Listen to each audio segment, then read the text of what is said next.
Hey, what's going on, everyone? Manny here. Welcome to the fourth episode of Mondays with Manny. And right next to me, I got this cool guy with me by the name of Nick Hobson. What's going on, Mr. Hobson? Not a whole lot. No. Chilling out here. So I wanted to introduce you guys to him. We actually go way back, 2011, 2000, yeah. It's kind of a funny story. He actually found me. No, that's not how it came. That's not how you found me, sir. I found him. Basically, well, he says that I stalked him online, and I kind of did, but that's besides the point. So basically what happened is he was working at the Power Kids Center, a gymnastics club, and I was new to the area, wanted a place to work out. So far accurate, right? Yeah, pretty accurate. So, I had just gotten back from China, actually. I was living there and training Kung Fu, and when I came back, the gym asked me to stay. And it was maybe a month after I had decided to stay instead of going back when Manny came into one of our open gyms.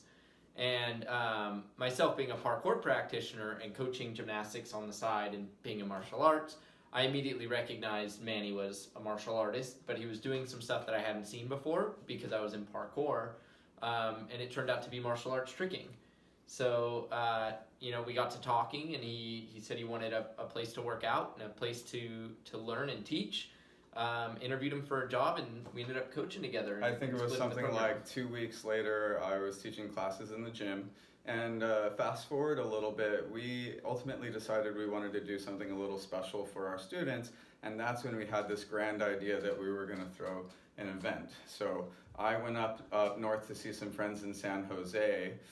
Team Loop Kicks, what's up? Keep in mind, we'd only known each other like 2 months. Yeah, we were already entering into a big project. We were like, we have to introduce our guys to this world of martial arts tricking and introduce some people.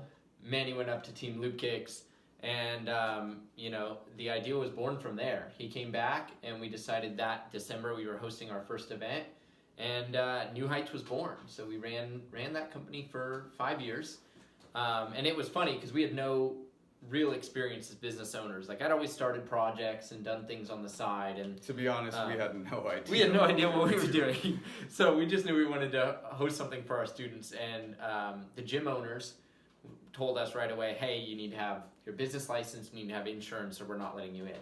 And we were like, we'd have no idea how to do that. So the other team ended up telling us, it's really easy to go ahead and start an event.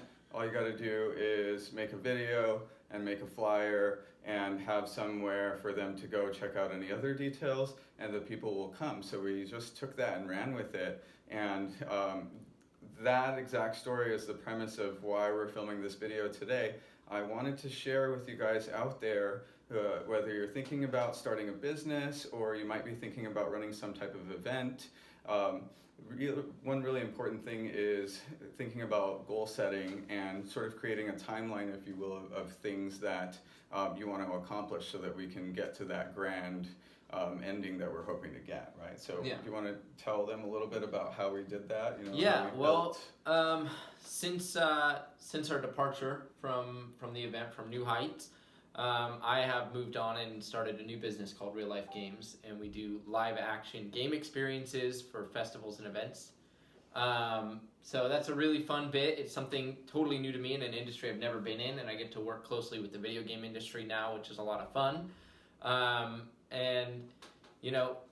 You started Canine Parent Training now, and you're off doing that. So you're kind of born an entrepreneur. I think a lot of our audience will know who they are, but there are definitely a lot of tips and tricks that help you get there. And so obviously, we both had this event experience, and it sort of set us on a path to going off and starting our own companies. But if there was maybe one or two, just a couple of things that were really important that you learned along the way that helped facilitate that progress and that growth, what would that be? Like, what would you communicate to someone who's thinking about doing the same thing? Well, the first thing, everybody needs is their idea, right? And a passion for their idea, because when you step into it, you have this thought that you're going to go and everything's going to be all right. And it never is. You're going to run into roadblocks. Things are going to happen. People might get injured. You got to take care of it. All new experiences along the way. But the most important thing is to be passionate about your idea. And the next thing is to realize that your idea is probably a big one, not a little one. And big ideas take time to get there. You're not going to jump in and host the largest event in the country on your first year. You're not going to put up, $1 million website and bring in $5 million of work your first year.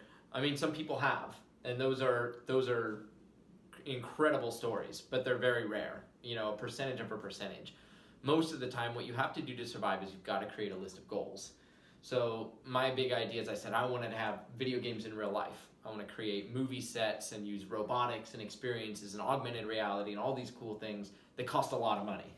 We don't have a lot of money yet. Maybe take a little time to get and there. take a little time to get there. So, we did the same thing with New Heights, where we said we wanted to have one of the 5 largest events in the world within 5 years.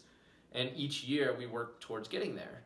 And it's the same thing I carry with me now, and it's what keeps me going when I have to work a day job or do projects on the side to help get there, is I say, here's my $10 million idea, and here are the small $10,000 steps that I'm going to take to get there. I spend $10,000 on a game, it brings me in a 30-40% profit, and I spend that to make another game, and then I enter a new phase, and it's all about having those micro goals.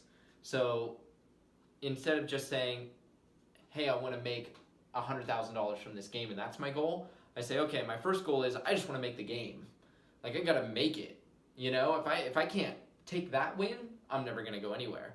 And once the game is made and I've taken it, I say, I want to run it successfully. So I get it to an event and I run it successfully. And then after I've done that and I'm super excited, I ran it successfully, maybe we made money, maybe we're still in debt, I say, okay, now I want to take it to 5 events.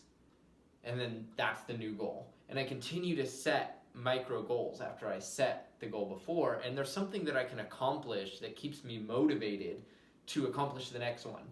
And by accomplishing each goal in order, I find myself at the end goal, which is those big projects. Yeah, and it's really interesting too, because in doing things like that, right, accomplishing small goals, attacking the low-hanging fruit, before you know it, you're so much farther from where you were, and really that one big goal that seemed really big before is all of a sudden really tangible and really attainable, and it's not so big anymore. Yeah. Right, so Cool. whether you're working on developing real-life games, or you want to start a dog training business, or you just have some personal goals in your life that you want to accomplish, it really is about making sure that you're accomplishing those little things, right, and adding them together so that you get a lot of momentum and you start moving in the direction of that big goal. Well, and the biggest thing to remember is that we're all human. One of the biggest perceptions that people have about me is that I'm always positive and everything's great, and they don't understand when things are going wrong, because I still experience the same things everybody else does. I doubt myself. I feel like maybe I messed something up. But what I understand already is that I can move past those problems, and that there's going to be a goal to reach beyond them, and that it's okay to trip up and make a mistake here and there and learn from those things. It's just not okay to make a mistake and give up. Mm-hmm.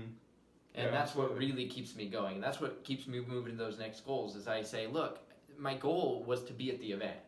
Did I, not get a shirt there? Was I a hat short? Did I, stumble a little bit, or could I have set something up better? Yes. But those are all lessons that I can learn and take with me onto the next goal. I have to keep in mind that I still accomplished that goal, which was being there. Yeah, absolutely. And that's what's important. So if we were to wrap it up for everyone, or do a little bit of a recap, I think that, in the conversation today, I really take away from it, it's really important to have a vision, to have that end game that you're trying to work on.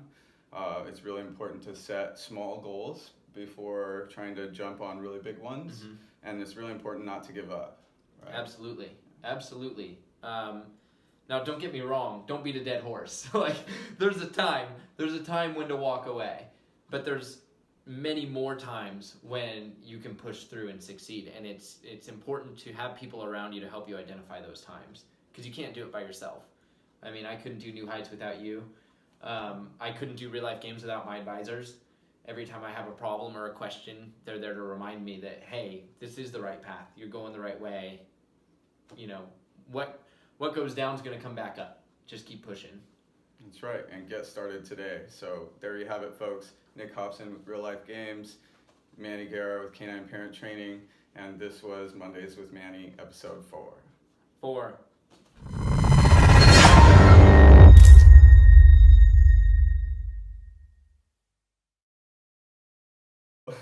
Manny's failing right now. Sometimes I joke too much, and then we end up having way too many outtakes. Should I tell them who you are, or do you want to introduce me. do it? Give me a cool intro. So he's all right, but should I?